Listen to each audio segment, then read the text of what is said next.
Good morning बाळांनो. Good morning. तर आताच्या भागामध्ये आपण 1 ते 100 मधील त्रिकोणी संख्या या त्रिकोणी संख्येच्या घटकावरती अभ्यास करायचा आहे.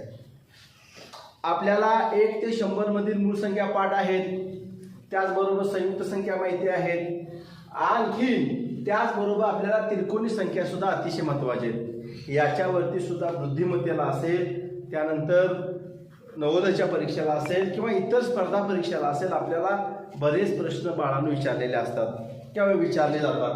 आणि म्हणून आपल्याला त्रिकोणी संख्या म्हणजे काय आणि त्या 1 ते 100 मधील आपल्याला पाठच पाहिजे. जशा आपल्याला मूळ संख्या पाठ झाल्या की मूळ संख्या म्हणजे काय, ज्या पाड्यात नसतात अशा संख्यांना आपण मूळ संख्या म्हणतो. त्याचबरोबर आपल्याला आता त्रिकोणी संख्या या संदर्भात माहिती घ्यायची आहे.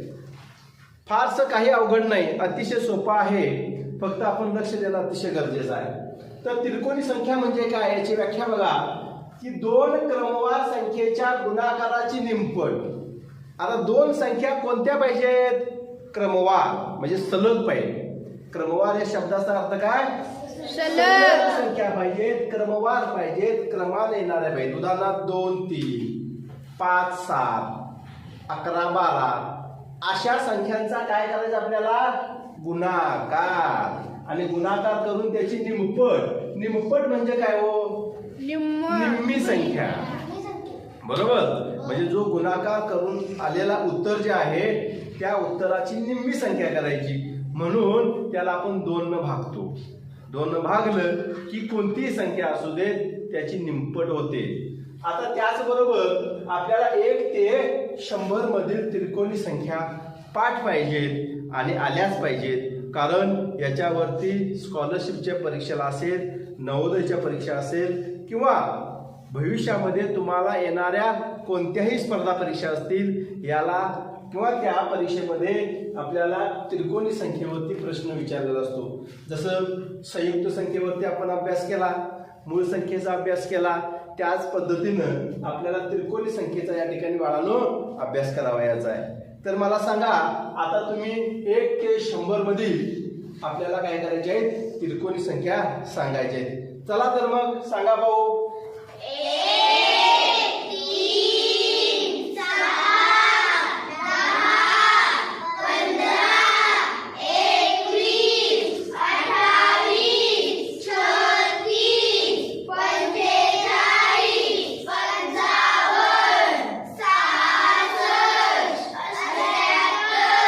91. ओके, अतिशय छान प्रकारे तुम्ही संख्या पाठ केलेल्या आहेत.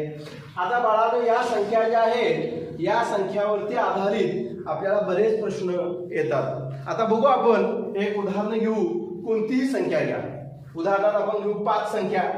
आता 5च्या पुढची क्रमवार संख्या आपल्याला सांगितले, 2 क्रमवार संख्येच्या गुणाकाराची निमपट. मग आता उदाहरण आपण घेतलं एक 5 संख्या. 5च्या पुढची संख्या कोणती, 6. त्यांचा गुणाकार करायला सांगितला आणि भागिले 2. आपण बाळाला भागिले 2 का केलं, तर त्या गुणाकाराची निमपट ही काय असते, त्रिकोणी संख्या असते. बघू मग, 5 गुणिले 6 यांचा गुणाकार किती येईल, 5 × 30. 30 भागिले 2. आता 2 चा पाढा आपल्याला 30 पर्यंत म्हणायचा आहे. म्हणून आपण बेके बेके बे 3 ला फक्त भाग लावला, उरला 1. 1 च्या पुढे 0 आहे म्हणजे 10 झालं. बे 5 10. याचं उत्तर आलं किती, 15. आता 15 ही बघा त्रिकोणी संख्या आहे की नाही. कोणतीही संख्या तुम्ही 1 ते 100 मध्ये घेतली तर त्याचं उत्तर जे आहे, पण अशा पद्धतीने आपल्याला क्रमवार संख्यांचा गुणाकार करून त्याची निमपट करावी लागेल. म्हणजे आपल्याला ह्या त्रिकोणमध्ये दिलेल्या ज्या संख्या आहेत या ठिकाणी येणार आहेत. अशाच पद्धतीनं आपण सर्वांनी प्रश्न सोडवावयाचे आहेत. धन्यवाद.